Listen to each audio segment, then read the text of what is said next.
الحمد لله رب العالمين والصلاة والسلام على سید الانبیاء والمرسلین اما بعد۔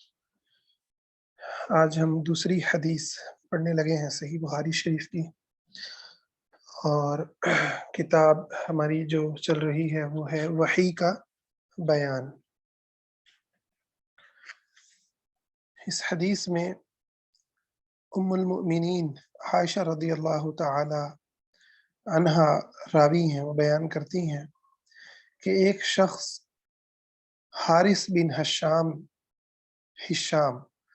رضی اللہ عنہ، یہ صحابی ہیں، انہوں نے رسول اللہ صلی اللہ علیہ وسلم سے پوچھا کہ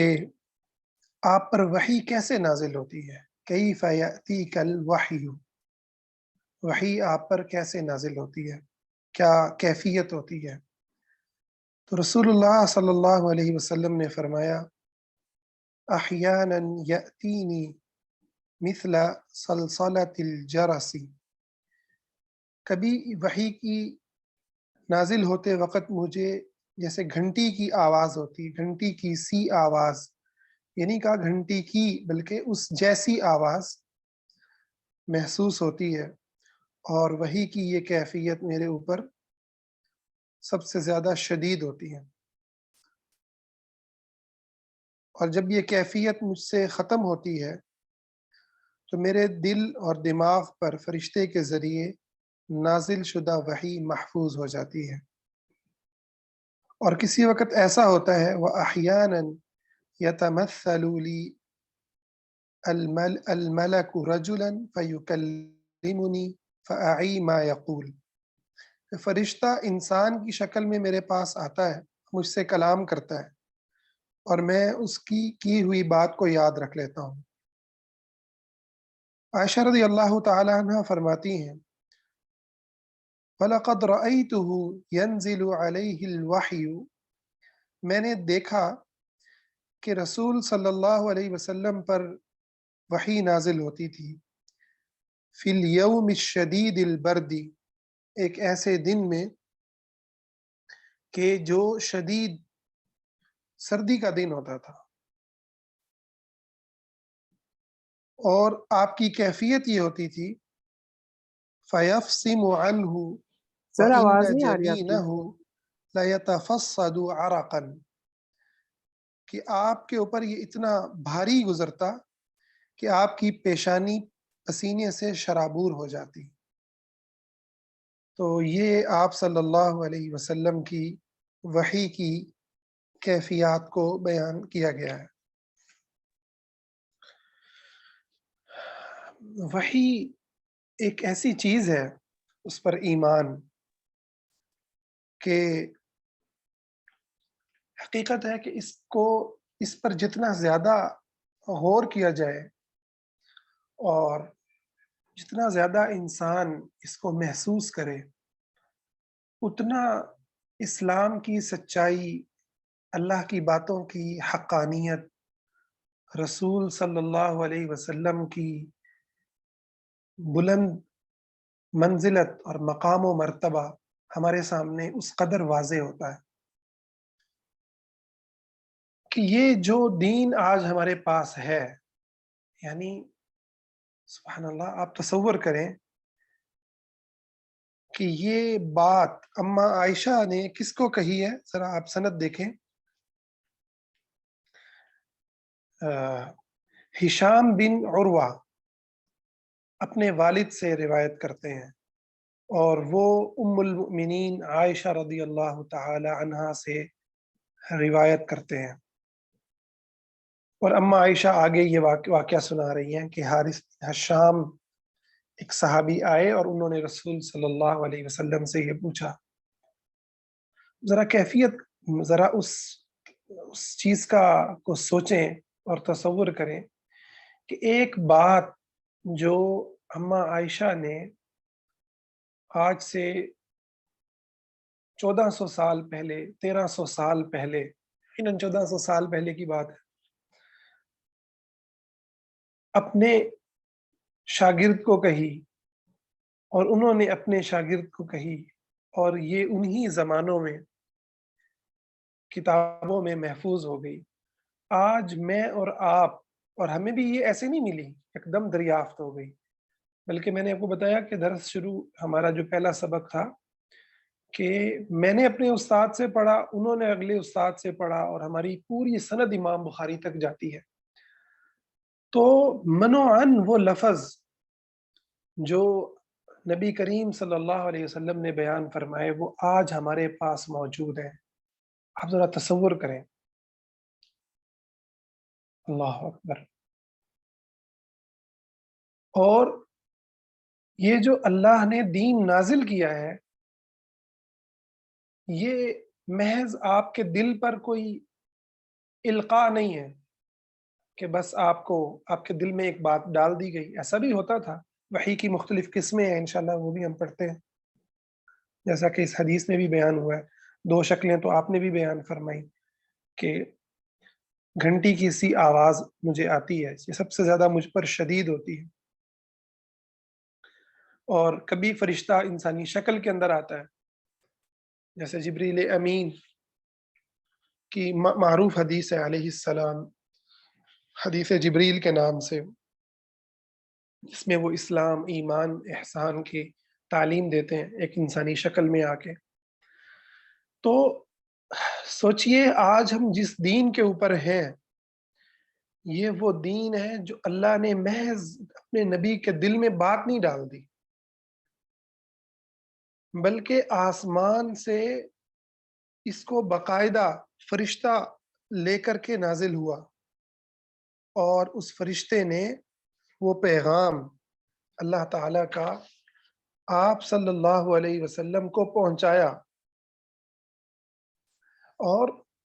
وہ جو فرشتہ آسمان سے آیا ہے، وہ فرشتے کی بھی آگے احادیث آئیں گی کہ اللہ جب کلام فرماتا ہے تو کیا کیفیات ہوتی ہیں آسمانوں میں، اور جبریل امین پہ کیا گزر رہی ہوتی ہے۔ اور پھر جب جبریل امین اللہ کا پیغام سنتے ہیں اور اللہ کی وحی کو لیتے ہیں، تو باقی فرشتے کیا کس طریقے سے جو ہے وہ ان کی کیا کیفیات ہوتی ہیں۔ تو ایک پورا عمل ہے جو حقیقت ہے، نہ کوئی خیال ہے، نہ کوئی تمثیل ہے کہ بس ایک مثال سے چیز کو بیان کر دی، ایک حقیقت ہے۔ آسمان میں اللہ کلام فرماتا ہے، اور اس کلام کو جبریل امین سنتے ہیں، اور پھر اس کو لے کر کے آسمان سے اترتے ہیں، اور پھر آپ صلی اللہ علیہ وسلم پر کے قلب اطہر پر اس کو نقش کر دیتے ہیں۔ اور اللہ نے اس کا ذکر بھی کیا قرآن میں کہ آپ پر جب وحی نازل ہوتی تو آپ بھی ساتھ ساتھ دہرایا کرتے تھے۔ تو اللہ نے فرمایا لا تحرک به لسانک لتعجل به، اے میرے محبوب آپ اپنی زبان اقدس کو حرکت نہ دیجیے کہ جلدی جلدی اس کو یاد کر لیں۔ ان علینا جمعہ وقرآنہ فاذا قرأناہ فاتبع قرآنہ، اس کو آپ کو یاد رکھوانا یہ ہماری ذمہ داری ہے، آپ کے دل میں اس کو جمع کر دینا یہ ہماری ذمہ داری ہے۔ ہاں، جب وحی آپ پر نازل ہو چکے تو پھر آپ اس کی پیروی کیجئے، پھر اس پیغام کو کی ذمہ داری کو جو آپ کو دیا گیا ہے وہ پہنچائیے۔ اور یہ بھی فرمایا اللہ تعالیٰ نے اِنَّا سَنُلْقِي عَلَيْكَ قَوْلًا ثَقِيلًا، ہم آپ کے اوپر ایک بڑا ہی بھاری قول جو ہے وہ اتارنے والے ہیں، یعنی یہ وحی قرآن مجید۔ اور ایک حدیث میں آتا ہے، صحابی زید بن ثابت بیان کرتے ہیں، وہ کہتے ہیں کہ آپ پر ایک دفعہ وحی اتری اور میری جو ران تھی وہ آپ کی ران پر یعنی کہ نیچے تھی، تو مجھے ایسے لگا کہ یہ اتنا زیادہ بوجھ تھا کہ گویا کہیں یہ ٹوٹ نہ جائے، اس قدر یہ ایک حقیقت پر مبنی ایک چیز ہے جو اللہ نے آسمان سے اتاری اور وقفے وقفے سے نازل ہوئی۔ قرآن اچانک نہیں آیا، بلکہ